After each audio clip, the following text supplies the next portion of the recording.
Howdy folks, welcome back to the World of Tanks patch 9.3 test server in a training room experiment where I've been joined by jholmes98 and Mr. Mantis, who very generously agreed to help me demonstrate the new patch 9.3 Ricochet mechanics to you.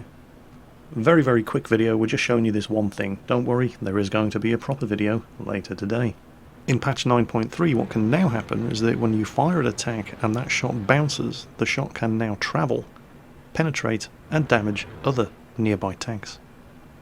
We don't know the exact nature of the mechanics, we don't know how much penetration your shot loses after it's struck and failed to penetrate the initial target, but it's now possible to do things like this. Now this sort of thing is only going to be possible with armor-piercing ammunition. Armor-piercing and armor-piercing composite rigid and all the different variations of APCR, HVAP, things like that.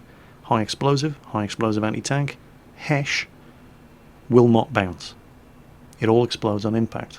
As you can see here, where I'm trying exactly the same thing with the T110E5's high explosive anti-tank ammo.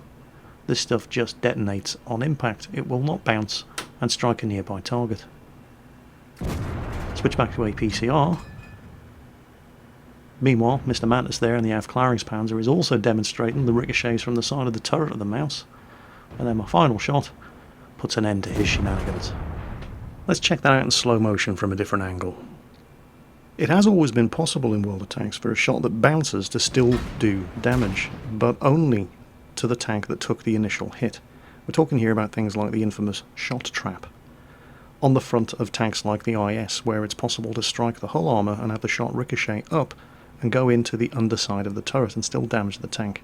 What's new in 9.3 is that shots that ricochet can now damage other tanks. So, thank you to jholmes98 and Mr. Mantis for helping me demonstrate the new ricochet system in patch 9.3. It does mean, of course, that when you're shooting at heavily armoured targets like the mouse and there are friendly tanks in close proximity, you better be damn sure your shot's going to penetrate. Otherwise you could end up getting your account suspended for team damage. As always folks, take care and I'll catch you next time.